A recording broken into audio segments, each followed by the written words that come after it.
Hello, lovely Hopepunk viewers. You are now all Hopepunks because you are watching this, whether you're watching live or whether you're watching later on in what is my future and your present. It's all very complicated time stuff. We're not here to talk about time.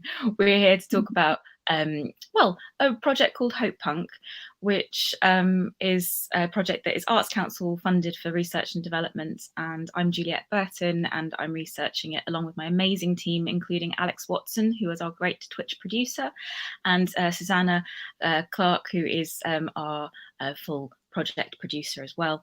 So big shout out to them. And thank you so much for everyone who's been tuning into all of our researching interviews so far. If you want to go back and watch all of the rest of them, then we've got most of them available on my YouTube channel or on my Twitch channel. So have a little Google for Juliet Burton and you can watch loads of amazing people talking about their experiences of, well, it was mainly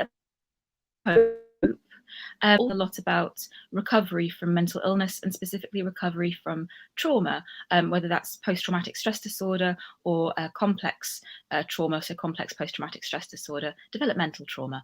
And that might not sound like much to do with comedy or theatre, but we are creating a show to hopefully focus on recovery, a proactive recovery, and what we can learn from other people's experiences.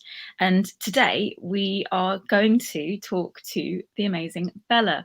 Now, Bella is the first person out of all of our interviewees who, for me, I'm personally very excited because it's taking a bit of a slight turn towards proactive recovery. Bella is a yoga instructor and also is currently studying polyvagal theory and yoga. Now, if you've been tuning into our previous interviews, you might have heard me polyvagal theory a few times. I'm a comedian and a writer performer, so I'm not a neuroscientist yet, and I'm not yet a polyvagal theory specialist, but Bella is somebody that I've connected with on my journey. I'll explain about how we met in a second, but firstly, hello, Bella. Hello, nice to see you. Love to see you too, and thank you so much for sparing some time to chat with us today. I'm really excited to hear what we have to say because, as I've mentioned, the previous interviews that we've done, Bella, they've been mainly focused on personal stories that people have been through of various different traumas, and some of them have been hilarious. Strangely, they have been very funny stories, but some of them have been very moving, and all of them have been focused on one individual's experience. But you are our first expert in in how to properly recover from it. So firstly, I'll try to introduce how we know each other, and then I'd love to ask you to introduce well, actually, let's start with you introducing yourself because I've already spoken way too much.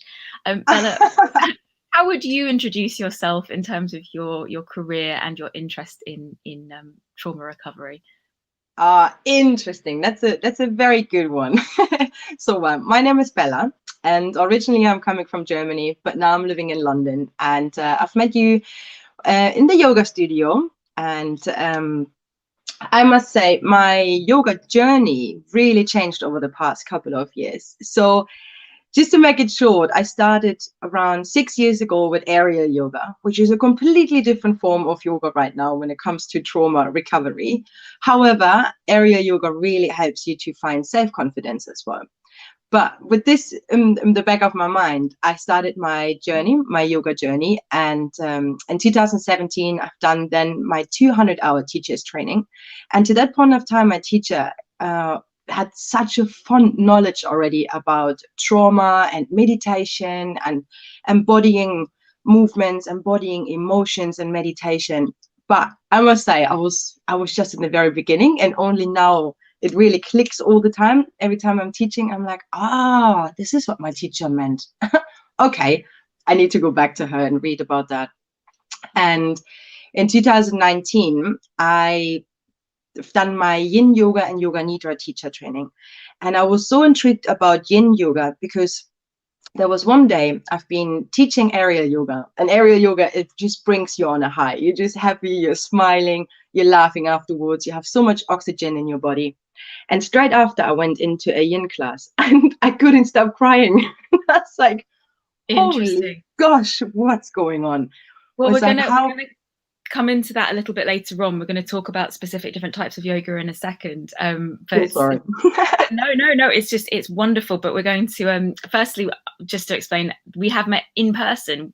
You and I have met We at this did. place, the Lodge, which is a wonderful space that has a lot of different therapies and treatments and physical yoga practices, meditation practices. You do sound baths, and as you said, very many different types of yoga. And the only reason that I was aware of the Lodge before the Mhm. pandemic began, and then we all suffered with a societal trauma, and then we are now opening things up again. And I this summer, as some of the viewers have known, I've been through a lot of trauma therapy.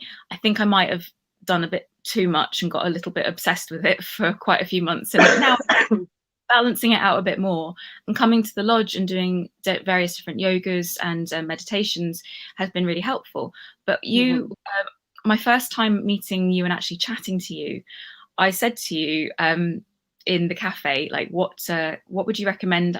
I'm trying to process the difficult emotions around trauma therapy, and you recommended specific yogas and a specific Mhm.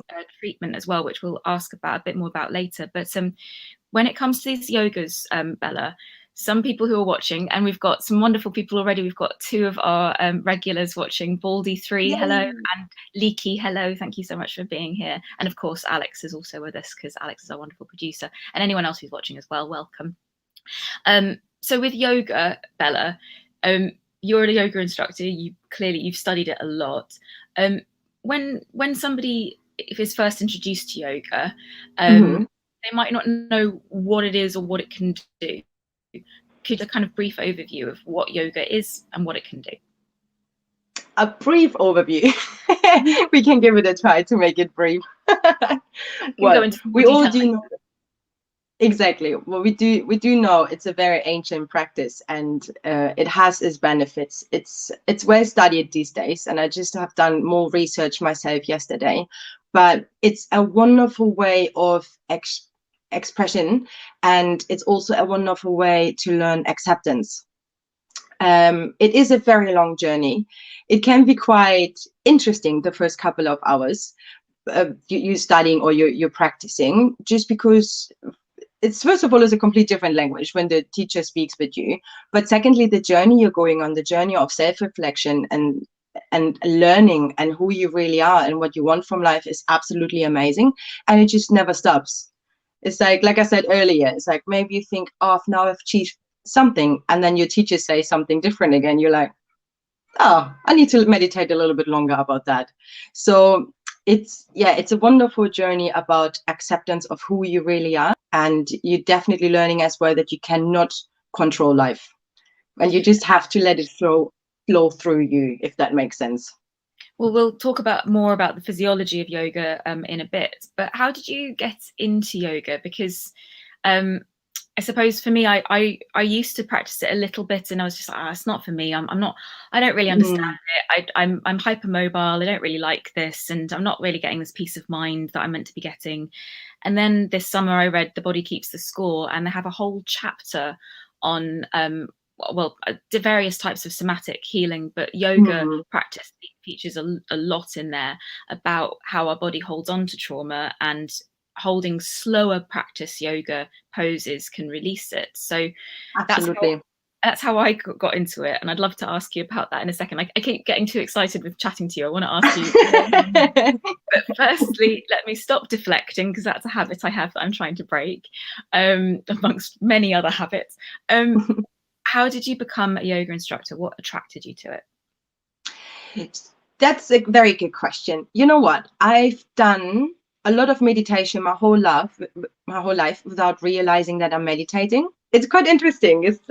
I've just done it from like a early childhood age on, and only when I have done my 200 hours and my teacher put a name on it, I was like, oh, that's yoga. Oh, that's meditation. I was like, I was doing it all along. I had no idea. Um, So like I said, yeah, I've started first off with the aerial yoga just because I needed more dynamic. I was much more a gym person. It's like, I need to work out, I need to fit in the box. I need to shape my body, all these things. But I thought, Aerial yoga is like you've got like those hanging, like almost like yeah, silks or something, and well, not yeah, silks, exactly, and you're hanging onto it and you're doing exactly, loads of big movements, right? Like exactly. Like you suspend it, you're turning it upside down. Yeah, like it's circus amazing. performer almost. Yes, if you haven't tried it yet, please come to one of the classes. It's so much fun. You're gonna laugh so much as well. It's I'll a work my really way big up room. towards that. But there's lots of other different types of yoga, aren't there? So Absolutely. what are you most familiar with in terms of different types of yoga? So I think the people who are practicing yoga, you probably will know Hatha or Vinyasa. This is like the very classical forms of yoga. The one I, for example, studied is also called embodied flow yoga. So the the class itself is much quieter and calmer. However, you're going to be in a meditative state all the time. Then you will know different yoga types, like for example, where you and me connected is the yin yoga, which is like a very calming part of yoga. So yin yoga comes from the Chinese medicine, as you know, yin and yang. You can also have Ashtanga yoga. You can have, these days you can have power yoga. There is, it's a massive field of what yoga actually really is. And I think many people just misunderstand what yoga really means. Like when we're speaking about it right now, we're just speaking about the physical practice of asanas. However, this is just one limb out of the eight. There is also pranayama, which is breath work. There is also meditation. There's also like a certain codex um, how you behave yourself, like towards you and towards others. So yoga is really a philosophy. It's a way of life. It's not just something you do one day and then you stop it next day. You always practice yoga all the time without even knowing it, and that's the beauty. This is what I love so much about it. So this is why this conversation is taking a slightly different turn, as I mentioned earlier, to our other interviews, because before we were talking about personal journeys of trauma, but with this, it's the first point of like, right, how can we start healing from it? Yeah. And I've as I said earlier, I was a bit dismissive of things like yoga, and I started doing it at the lodge space, and on your recommendation, I focused on things like restorative yoga, which is very slow, like holding poses for a really long time. Mm. Um, and then yin yoga and yin and yang yoga. So again, quite slow, colder yoga practices, which I'd never really done before. And Mm. I kept thinking of that thing in The Body Keeps the Score, the book The Body Keeps the Score, that I know that anyone, Leaky and Baldy, you have definitely heard me talk about that book before. It had this phrase in it of that the body has stories to tell, we just have to listen. And being able to hold those longer poses, I've heard that kind of dismissive voice come in, which I now identify as not actually my own, but an internalized external voice that from my way back in my past. And I recognize that voice, and it'll keep popping in when I'm practicing the yoga. But then, as you say, like the breath work as well, and getting into our bodies, and just being curious about, okay, well, what is this sensation that I'm feeling in this pose, and Mm-hmm. Mm-hmm. what feeling might be attached, and what memory might be attached, and trying not to judge anything that comes up, but just being curious about it, as well as the breath work, because I did some Kundalini yoga online, Mm-hmm. at the recommendation of someone who was helping me earlier on in the summer about my trauma recovery, and the breath work is phenomenal as well. Now I now realize that all art in the sky, it's not a real thing. It's the physiology of our bodies, right? Like we've got our neuroscience and neuroscience, our neurochemistry going on of our prefrontal cortex, which is our watchtower, our amygdala at the back of our Yes. brain, that's connected to our spine, our brain stem that is our warning alarm that sometimes can Mm-hmm. be faulty and can tell us that there's danger when there is no danger, which is what for me during the pandemic I kept experiencing due to emotional flashbacks. But then that physiology, and this I'm going to have to come back to you, because this is what I've just understood. So I would Mm-hmm. like, tell me if I've got it correct. The brainstem is connected to our spine, and there's Yeah. the is it parasympathetic or something else? There's something that goes down along our Where spines. you have the spinal cord, you have the nervous system, the automatic nervous system, and the nervous system is then divided again in parasympathetic nervous system and sympathetic nervous system. Yeah. Okay, and all of that affects our heart, our lungs, all of our major organs. Everything we are, everything we do. Exactly.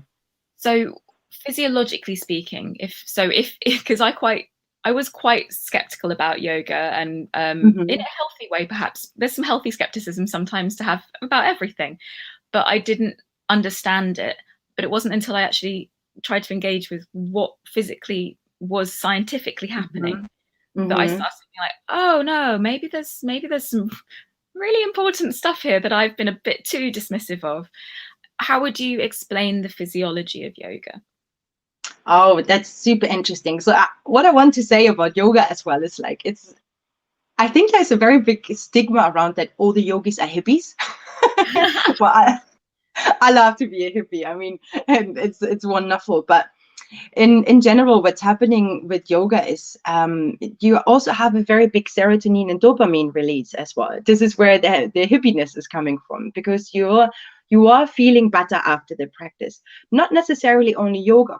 What you just said, and it's absolutely fair when you say like, oh, I don't want to do this type of movements, or maybe, I'm not flexible enough and it's pain and I don't want to get used to it.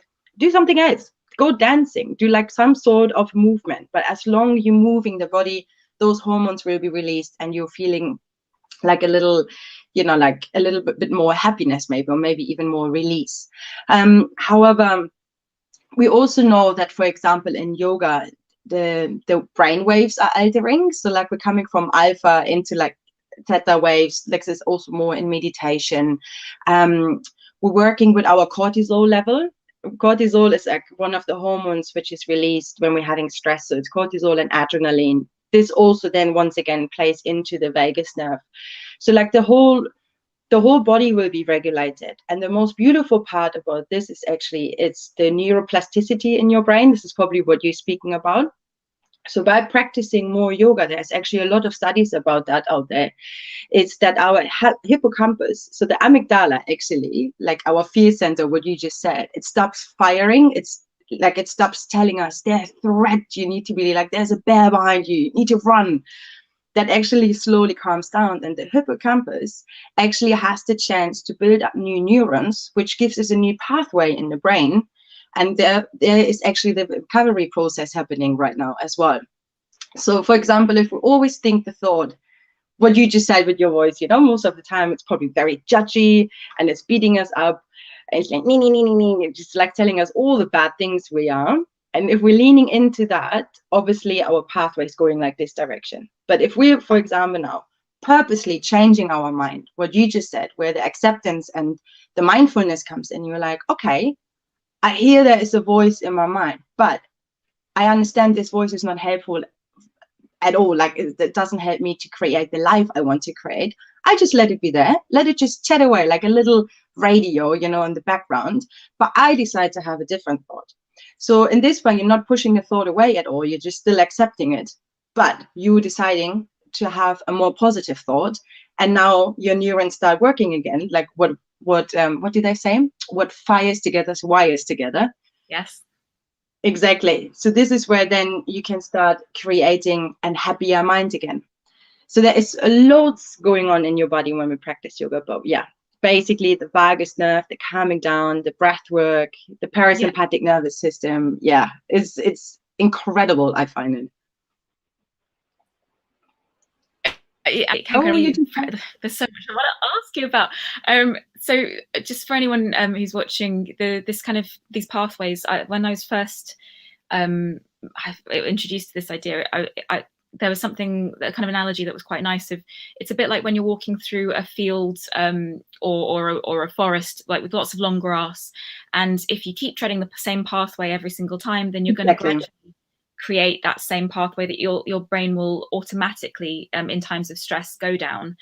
But taking time in something like yoga with breath work, you can observe that pathway, and then you can choose a slightly different pathway. And I think I've also linked this with previous chats of we've spoken about having our inner wounded child and then the Mm-hmm. adaptive child, and the adaptive child is trying to protect the wounded child, and this is into all internal systems, intestinal family systems theory, that the adaptive child is a part of us that develops, that is quite arrested development, but it's the part of us that develops that is pretending to be an adult. It's what a young child might pretend to be an adult. So, especially if you experience childhood trauma, then you might struggle with, you might take on some of the attributes of your, for want of a better word, persecutor. So that might be critical or controlling or dismissive, or and that might be actually how in times of emotional flashback you might end up reenacting those things towards other people as well. Whereas what yoga can do is support and meditation can support the development of the functional adult that can observe both the wounded child internal part and the adaptive child internal part that was in control before. And it can sort of observe and reparent all of those parts and make it and help it have better relationships with other people, help you have better relationship with yourself. Now, Bella, you mentioned a couple of things there that I have read about, but I'm still not sure I understand. We've got alpha theta brain waves, and we've got the vagus nerve, which sounds like something where I'm going to have to dress up like Dolly Parton and go gambling in a casino. But which I'm totally up for. Like, I will come and do yoga dressed as Dolly Parton sometime. Please do. Okay, great, excellent. That'll be next week. But what is the vagus nerve? And alpha theta brain waves is something that I'm sort of, I don't quite understand, but I would love to hear more about. Oh, absolutely. So like when we're speaking about the brain waves, we all have them. If you don't have them, unfortunately not here anymore. So what we want to do is we want to alter our brain waves. What we are doing in meditation, for example. So we're moving away from the alpha and we're going all the way down in the theta or theta brain waves, and this is where we are coming all the way down into our subconsciousness. So we can imagine, like when we speak about the yoga as well, we're speaking about different layers we're speaking about different koshas. It's like our emotional body, our food body. It's 5 of them, and what we are trying to do is what you just said about the inner child, for example, as well, is like we want to alter our subconsciousness. We want to implement more positivity into the subconsciousness. And this is where we can start learning. So, for example, there's another part, which we said earlier, is yoga nidra, which is like the yogic sleep. You probably also know it as shavasana in the very end of a class. So this is when we're coming all the way down into our relaxation. Our critical mind, everything shuts down. Like you can imagine, we have like a big bouncer in our head and be like, you're not going to get in here. Like, this is what I know. Because the brain, you can imagine our brain as like an overly helpful friend. It's like, no, I just want to protect you. You probably know it as well, and everyone else who's suffering from trauma or learning from trauma. I like to rephrase this actually. It's like, this is what I've always done. My brain is protecting me, and there's so many ways you're reacting, and you don't even understand why. Just because your brain found this way to cope. It's like, okay, I understand this is safe. So if I keep doing more of this, this will keep me safe. And it's really hard to actually break this pattern. So what we want to do is that we want to get into the subconsciousness and then slowly, like really carefully, we want to release whatever needs to be released and then to start building up from there again. So when it comes to the vagus nerve now, the vagus nerve is the second biggest nerve in our body after the spinal cord, and it goes from our brain all the way down into our body. It's like one of the only nerves that's actually leaving our head, our cranial system here, and it wraps around our biggest organs. What's so interesting about this nerve is actually it doesn't work this way, it works this way. So it works bottom up. I don't know if you heard from that one before. So this is about our interior reception. So basically, our body needs to tell our vagus nerve, we are fine, we are safe, and then it stops firing. So it also works with what you said, with the parasympathetic nervous system and the sympathetic nervous system. And in one way, our brain or like the humankind, is amazing. But our brain sometimes is still like 2000 years back. It's still sometimes like, oh my God, there's a threat, I need to run. So this would then be your sympathetic nervous system. Adrenaline is released, your body, like your muscles start pumping, you're ready to like run, you're ready to fight, or you maybe just want to freeze. It's like you said earlier, if there's a massive bear, you have no decision of what's happening, your body decides. Maybe you're gonna run, maybe you're gonna be like, I will be on the floor. These days we don't have bears anymore. These days it's stress, for example, or trauma. So, I mean, there's so much I want to delve into. There was something in The Body Keeps the Score about, it was a really good example of a healthy way of a child dealing with a traumatic situation. And the example they gave was a child that had they'd witnessed the Twin Towers being falling down. They didn't fall down. The terrorist attacks on the Twin Towers. And or the plane hijackings. I'm struggling to know exactly how I meant to phrase it now. But this child witnessed it, and they started running through the streets and ran away, got home, got safe that night. And that night he started drawing some pictures. And then the next morning, the author of the book, who's friends with the family, had spent some time with them and was talking to them about this traumatic situation. And he looked at this child's drawing, and the drawing was of the Twin Towers and was of what he'd witnessed. And I'm getting chills because it's such a beautiful story, and I'm probably not explaining it as beautifully, but do read the book.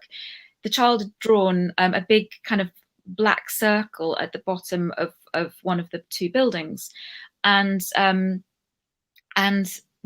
Bessel van der Kolk, who's the author, asked the child what it was. And he said it was a trampoline because he wanted he said next time this happens, when the people jump out of the building, there'll be a trampoline there for them to save them. And this child, what this example it highlighted, Bessel says in the book, is that this child had it's horrible to go through any trauma, but the child had a healthy response to this trauma. Mm-hmm. Firstly, physiologically, the body could run away from the bear, the dangerous situation. The body could physically could exert all of that that energy that naturally comes, top down or bottom up. We'll come back to that in a second as well. Then they could get to a safe haven, so the body could adjust again into like, right, we've had the adrenaline rush, we've had the fight or flight response, now we calm down, we're in a safe place, surrounded by people that we love, this home is safe. That's another important part for formative brains. And then the child moves on to the next stage very quickly, and even Bessel was like, this is so much quicker than even I thought people could do, into imagining a different future, imagining an escape if ever this thing happened again.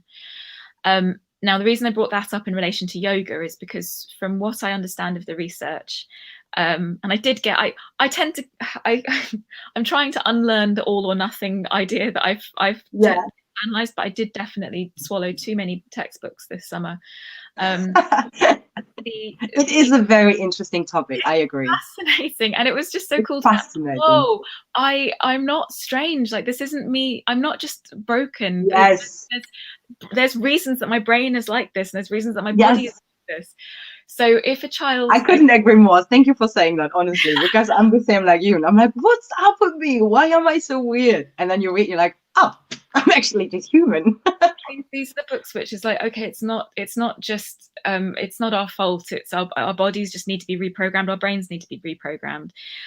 But the problem with formative complex trauma would be if a child was experiencing ongoing traumatic environment or experience, particularly if home is also therefore not a safe space. Therefore their body and their brains are forming with this kind of constant terror, and and that becomes a part of their view of the world, and how those neuropathways, the pathways through the long grass, will gradually form, and they'll think that that is just who they are, but actually it's just their bodies need to be rewired, their brains need to be rewired.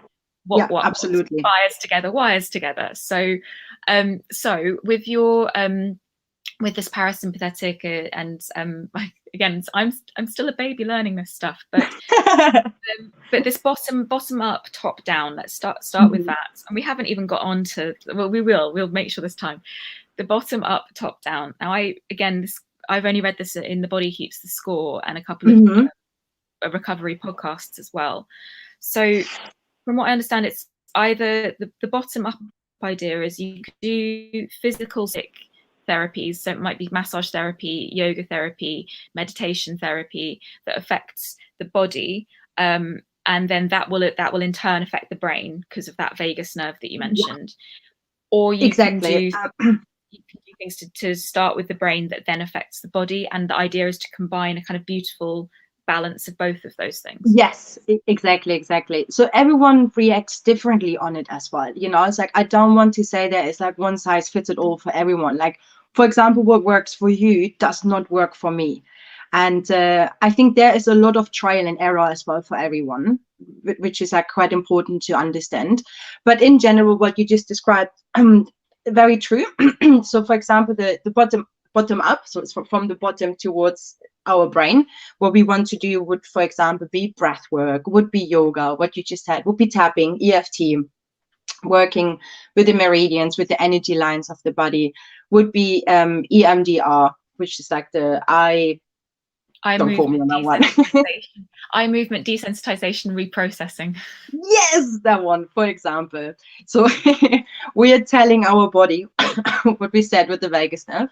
We are telling our body, you are safe, you are fine, there's no bear, there's no threat, you can relax. Whereas from the top down is what you then said, for example, is meditation, is mindfulness. So we are telling our brain, you are fine, you can calm down, and then automatically the nervous system calms down again as well. What the beauty of our breath work here is, what you just said as well, like the quickest way, and it's also one of the ways what you can do in daily life without anyone seeing it that you're doing it, is your breath. It's so simple, honestly. Just extend your exhalation. You're automatically giving a sign to your parasympathetic nervous system that you can calm down. It's so beautiful. Like if you have the belly breath, so when you put your hands on your belly and you're like little Buddha, you want to expand your belly, make all the space for your organs, and then you're exhaling again. So extended inhale, extended exhale. Within a heartbeat, you're calming all the way down again, and no one will notice that you do it. So I love what you said about like it's trial and error, and what works for one person might not work for another. For Absolutely. me, part of the summer I tried EFT. I've tried it before. That's the tapping. For me, that I didn't quite get to grips with that. But breath work and a combination of some yoga and meditation classes specifically, because I like being around other people to like be like, okay, we've all invested this time. Let's this is a space to not focus on the fact that I need to do housework or I've got other things I could be doing. This is a time, a space where I feel like I'm validated because other people are there. But combining that with, like you mentioned, dancing. I love swing dancing, and I think that again it all ties in together, because the breath work, if you're dancing, then you're more present, you're more embodied, you're able to pick up on what your partner is asking you to do more, because you're both mammals with your automatic nervous systems getting in sync, and heart rates slowing down or speeding up. And it's so I'm still in this journey of like what works, what doesn't work, to try to keep my internal world feeling safe.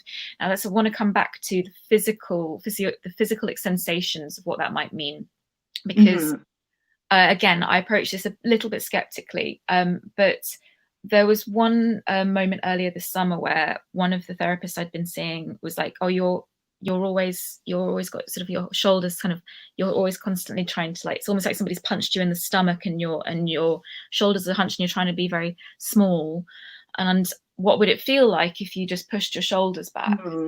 What would that feel like? And I felt terrified of this big expanse of my chest just being exposed. And I was trying to be curious about that. So I started wearing a posture corrector to try to pull my shoulders back and just, what does this feel like? And for the first week of wearing this posture corrector, I felt terrified, like, all the time. Yeah. Just, and I was like, I know there's no one around me, no one's going to hit me, but I feel like that's what's about to happen. Then gradually I got used to that. And then the next thing that I discovered was coming to yoga. Some of those practices where we open out our pelvis, there I felt a lot in that area, like the kind of the between the pelvic bones, of it felt like flinches of terror. And I wanted to ask you about this because you mentioned about when we chatted before this chat about chair yoga and a person that you worked with that. So I guess the question I'm asking is, what experiences have people had that you've heard of where you're holding these poses, and what's happening in our bodies in those moments? Yeah. There's one thing I wanted to say earlier as well, when you said, like, you're coming to this yoga class and you really feel like validated. There is also another research which is so interesting. What I love personally is when you practice in a group, there is a hormone released in your body that you foster more compassion. Oh wow! Like, isn't that amazing? Self-compassion and compassion to others. Exactly. What do you know what hormone that is, or because I don't know, but I'm going to look it up for you because I really want to know it as well. Yeah, it's amazing. And I was, this is what I mean, like and in general, this is what Bessel says, like, and the body keeps the score. And this is what the Taoists say. What I'm speaking about now in a second is our body is so intelligent. Our body knows before we know. There is so many other ways. Like, for example, luckily I have this connection to my body. When I'm getting sick, I'm really getting, for example, I would get a lung infection or a kidney infection, but this always happened when something happened beforehand in my life. For example, I fell out with a friend, or I don't want to do a certain work anymore. It's quite interesting. I had once like a very swollen neck and like my spittle glands infected. And in my mother tongue, in German, we say, someone gave me a big throat. I got so angry. I did not want to do this work, but I did not know my boundaries. And I was like, yeah, okay, and quite literally, I got a big throat. And my doctor said, it's like, who pissed you off? It's like, who gave you this big throat? And it's like, oh, wow, this is actually really quite literally. So this is the beauty when we speak about now, what you're speaking about is the yin yoga, or like the restorative yoga.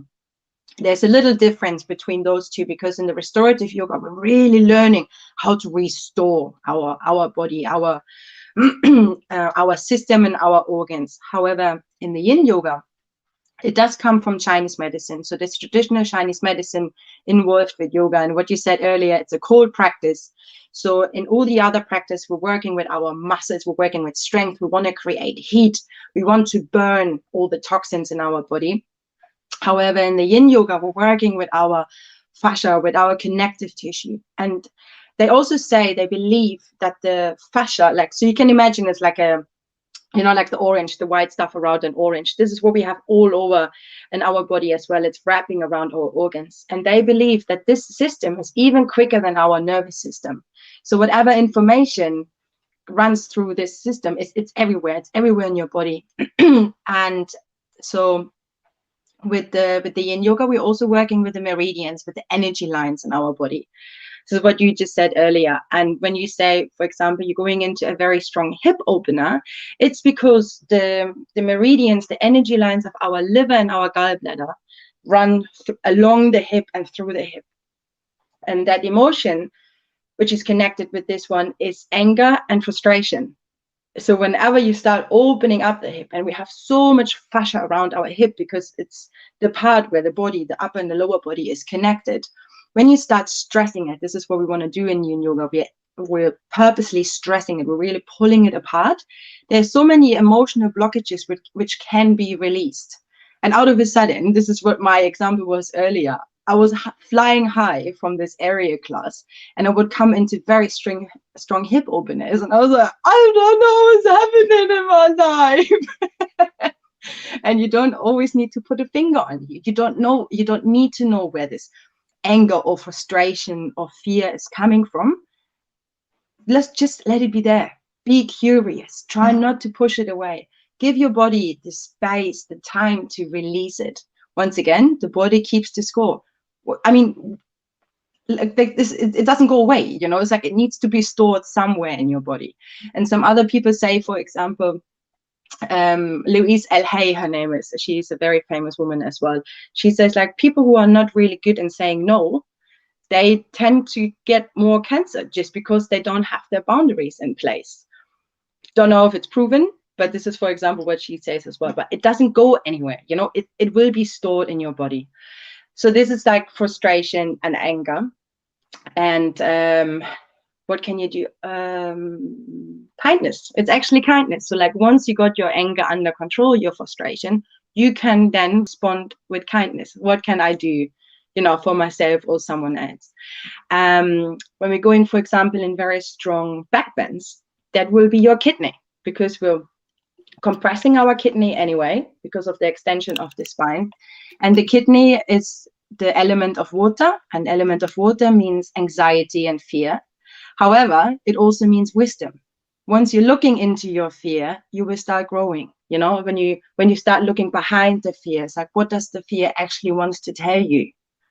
Once again, it's a coping mechanism. Our body always and our brain, they want the best for us. They just sometimes took a wrong exit in the wrong direction. And the older lady I had, that was very, very interesting. So she suffers from quite a lot of physical sensations, but one of them was that she was always hunching forward, and she had a really strong scoliosis as well. So we said to her, it's like, look, we are in a very safe environment. So this is what I find very important as well as an instructor, or even if you want to say as a therapist.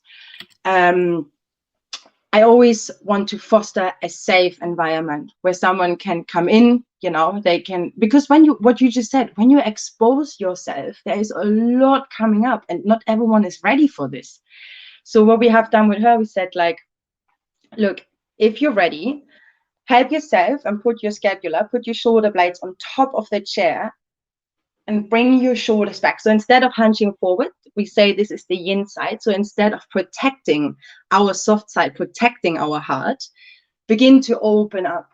And we said to her, please be careful. It is possible that within minutes you feel crazy emotions. You feel and emotional, like what you said, you're feeling exposed. And she did. She really did. She's like, oh my God, what's going on? And she had so many memories coming back when she was a little kid. That lady is 75 we're speaking about. And I was like, see, that's the body. Your body is smart. It knows. Maybe it was like a movement I have done before. The fascia in your body knows as well. It's the same when you, for example, had a car crash. Not only you're reacting on the noise, you probably know everyone, like maybe even like a bicycle crash or whatsoever, the noise, you start shrieking again. You automatically go into this protective behavior and protective position.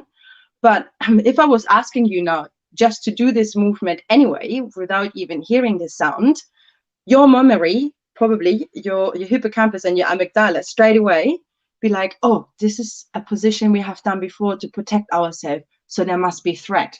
So there is so many ways how it can play together.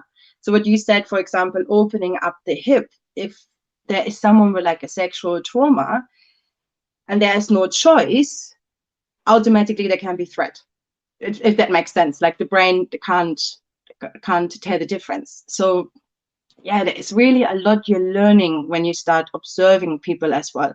But like I said, the most important is for the instructor and for yourself, give them space, give time. You know, it's like give your heart time to heal, and your body will open up in its very own time. And there's no time limit anyway. It's like no one says like in 1 week you're going to be done, or in 2 years you're going to be done. It's a process. It's really like a life learning process. I'm shedding, like I could say so much more. No, I love it. I guess so. Another thing I wanted to ask was I mean, we've got 15 minutes left of our chat, and there's a couple of things I want to touch on. One thing that I've noticed, because I again, I still often have this kind of skepticism towards this stuff, but the word that's helped me with that is being curious. It's the Yeah. curiosity. Like, if nothing else, yoga is certainly giving me more grounded, and meditation, the breath work, like all of that is definitely giving me, I think, access to interrupting those thoughts. So emotional regulations, when rather than having this automatic response, reactive Yeah. response, um, I'm more able to interrupt it. And this is I've only been practicing it for a short amount of time. So I'm hoping that the more I do it, then the better, that pathway will get. There's another thing that I've been noticing in these slower, colder yoga practices, where we will do these poses that I might be curious about. What might could this be terror? Could this be anger? Could this be and what is that connected to? Is it the past? Is it the present? It's usually the past. Yeah. But then at the end of pretty much every one of these slow yoga practices, there's one pose that we'll hold, and I'll just start crying. Every single time I'll just be like, I will be in floods of tears and just grateful that no one is. It's not like we're not facing each other in these poses. Yeah. It's usually, I don't know what this. There's a name for the final pose you do before you end. Shavasana. Shavasana, right? And yeah, every time at the moment, at least for the last couple of months, I just start crying. Why is that, Yeah. Bella? Am I just a really sad person? No, you're not. Like I said earlier, it's like you probably were holding on such a long time. Like, but holding on is also something we're doing, because once again, this is safety. Our body, our brain knows what it's doing. It's very interesting. It's like when we're speaking about it, you're like, but this makes no sense. But your brain is like, yeah, it does, because I know this works. So I'm gonna keep doing this. So like, for example, this is like the case with OCD, which I'm myself experiencing quite a lot. Because I was like, this makes no sense what my brain is doing. But because, like I said earlier, it's like at one point it figured out, it done something, it gave me a feeling of safety. We need to do more of this because now I'm feeling safe. But yeah, what you said, like with the sadness, it's like you're holding it in your body. It's like, like I don't know how old you are, but let's say, like, for example, 35, and it's like, and since 35 years, like you just piling up, and there's more and more things are coming. It doesn't even need anything bad. It can be, for example, that you were a little kid and someone took your toy. Can be also a little trauma. It's very different. But well, this is actually something I wanted to ask you about, and we're going to come on to it actually, is what is trauma to you? Like, and we're going to move into something more hopeful towards the end of the conversation. But I know that you yourself experienced back in 2018 quite a huge, significant moment that you identified as a trauma for yourself. If you could tell us that story and then move into what you think trauma is. Absolutely. So what I've experienced 2018 is unfortunately an earthquake. So I haven't been myself in the earthquake. I was lucky enough, and this is what I'm still learning, that I haven't been in Indonesia to this point of time, because I went back home to join the weddings of two of my friends. However, and this describes trauma, and this is probably how you would find it in a dictionary anyway. It's just anything which overwhelms our own capacity, like which leaves us helpless and without power. And this was the case what happened to me, because I was on the other side of the planet. I considered myself living in Indonesia to that point of time. I lived there for 4 years. I had all my friends there, my work, my little cat. I had everything there. And out of a sudden, I would be on the other side of the planet, and this massive earthquake just struck Indonesia, like Bali and Lombok, and I couldn't do anything. I was just at home, and I was like, but what am I gonna do with my friends? What am I gonna do with all the people, the local people? And it didn't stop, and there was like, maybe there's a threat of a tsunami, and you just sit at home and you're like, holy gosh, what is happening. And this is where the trauma comes in. It's like you're overwhelmed, you're powerless, it's completely helpless, if that makes sense. And when we're speaking about trauma, it can be the big T's or the small T's. So big T's, for example, natural disaster, war, discrimination. But it also can be things like losing your job, losing someone to death. It is just what it is. And once again, everyone is coping differently with it. And when you have, like, for example, or even like a surgery, for example, this is also quite a big trauma for a body, because you, at the end of the day, you are cut open, you want to hold your energy. And the small T's basically would be, which is like not life-threatening injuries or like emotional abuse, but even like an interpersonal conflict. But once again, you can't really put a finger on it. Everyone is dealing and coping differently with these kind of experiences. But well, yeah, so we've spoken to a number of different people who've had different traumatic experiences in these interviews. Some people have talked about being bullied as a child. Some people have talked about abusive fathers. Some people have talked about brain hemorrhages and domestic violence. And all of them have been incredible experience, people losing people to suicide, all sorts of really difficult stories, but somehow all of them have come through it. Briefly, I'm aware that there's a thing about how two children in the same family can experience the same traumatic experience, but one won't necessarily have the same response as the other. In fact, it might be that one of them might have more of an avoidant, shut down kind of experience naturally, and then the other one might have a more sensitized physiological response. So that fight, flight, fear, or people pleasing. But both of them will have had some effect. But it's just that the different dynamics will be very specific to how that person, they'll develop very differently. And I guess that's an area that I find particularly interesting, because people might easily say, well, how, like, for years they might have grown up with a sibling who experienced the same thing, and they have different response to the sibling. That well, it's just something wrong with me because they went through the same thing and they didn't have a problem with it. Well, they might have had a different experience. They might have had a different way of coping. So with the pandemic, Bella, one of the reasons why we wanted to do research and develop this project is because we've all lived through unprecedented times. I haven't said that for a few months. We've lived through ridiculous times where this pandemic hit the entire world, and nobody, well, not the very few people seemed to be prepared. And I wonder, with the societal experience of that, as well as Brexit and certain people in politics in America in the last couple of years, along with many other things that we've experienced in society, discrimination, as you mentioned earlier, and you've researched as well. Firstly, I'm so pleased that you're feeling a bit better. I'm so sorry that you experienced that. How do you think? Do you think that we have, as a society, as a world, been through a trauma? Can we call it that?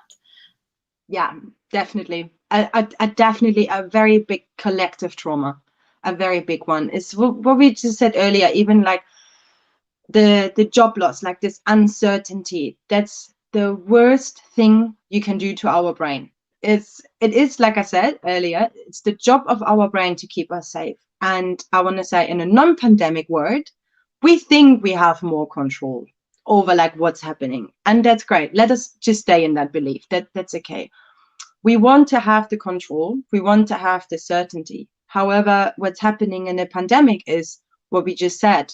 Maybe a sudden job loss. Out of a sudden, the fear of your final financial security kicks in. How can I, how can I pay my house? How can I feed my family? And out of a sudden, there is so many triggers being released. And once again, this is a situation which is out of our hand. Even like what's ever happening right now, whatever decision, let's not get into that topic, but even with the vaccinations, it's like this is out of our hands. We cannot, we're feeling like a little kid being like, this is what you can do and this is what you can't do. It's like we're not having choices at the moment, and this is where threat comes in, and this is where also a lot of other trauma can be triggered or even being caused. When we're going into the more spiritual world right now, when we go into meditation and stuff, we do say that the collective is suffering at the moment, or that there's a collective awakening at the moment.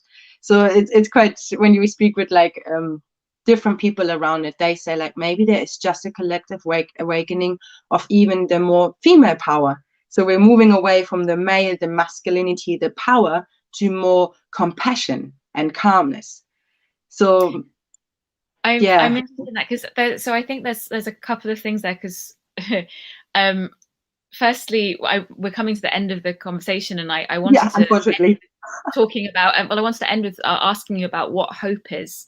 But before we get onto that topic, I just wanted to link it back because I don't know. I love being like I don't know, and that's okay. Especially when it comes. Well, I'm trying to work on that in terms of my life, but in terms of spirituality, that's my the great unknown. I don't know, and that's okay by me. And I like the idea of the masculine feminine energy. It's linked back to the yin and yang, and I'm a massive Marvel fan, and Marvel the MCU, and Shang-Chi, which was the Marvel film that was released in September, has a lot in there about yin and yang, and Yeah. feminine masculine nature, control, death versus life. It was just so beautiful, and I deep dived on all of the Easter egg videos on it.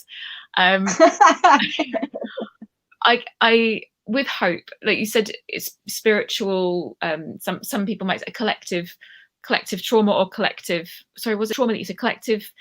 A trauma and collective awakening. Yeah. Collective awakening. Yeah.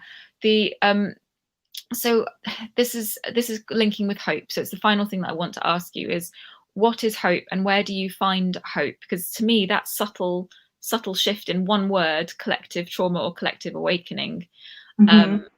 that seems to shift towards hopefulness. But Absolutely. where do you find hope, and what is hope? Where do I find hope and what's hope? Ah, it's such a beautiful question, honestly. Even like when we speak about post-traumatic stress syndrome, it's like so many people, for example, call it a disorder. I do really not like that. I would like to reform it into post-traumatic growth. This is, for example, where the hope is, and definitely never give up having hope or having faith. There's always what you just said, there's always the yin and yang. There is like we can speak in the negative and we can speak in the positive. So always try to find the positive again. Even for example, when you say this is very painful right now, what's happening to me. However, there is also growth. Even if you can't see it right now, it will help you at one point again in your life, and it just always makes you stronger. But yeah, definitely find something where you can find your hope, where you can find your faith, and then build more on that. Definitely. Thank you, Bella. Before we go, where can people find you if they liked what you had to say? Where can people discover you, follow you, ask you more questions? Please, like if you have any questions, you can find me on Instagram at belair_yoga. And you can also find me at the Lodge Space in Canada Water in SE16 2UB and London. And I highly recommend coming to this place, but just because we have so beautiful yoga instructors, and we have also very amazing therapists who are working with the polyvagal theory, which are working with your breath. If you're intrigued of like getting your breath read, we've also some others who are working with the whole body as a physiotherapist, acupuncturist. So whatever you need, whatever holistic wellness you need, you definitely find it there. And I can only recommend you to sometimes look away from the Western medicine and come back to what's already there in your body. Like we said, the body is smart. We definitely need to relay a little bit more on that. Thank you so much for your time, Bella. It's Thank been you. wonderful chatting to you. I hope to see you at a yoga class soon. And thank you everyone for watching. We're going to raid David Hoare now.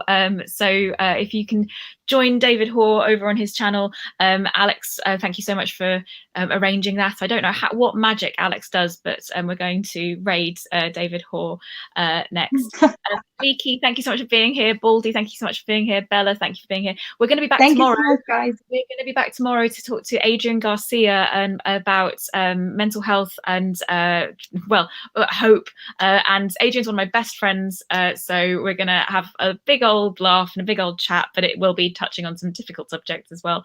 And next week, we're going to be speaking to some more wonderful people, including coming up as a neuroscientist who's also a comedian that I'm really excited about. So oh, wow. thank you so much for Bella. If you want to come and watch again, that would be great. Yeah. Thanks, everybody. We're going to go and raid David Hoare. I'll see you guys tomorrow. Have a look on social media about when exactly it is. Oh, no, midday. It's midday tomorrow. Right. I'll see you guys soon. Take care and enjoy David Hoare. Say hi from me. Bye. Bye, guys.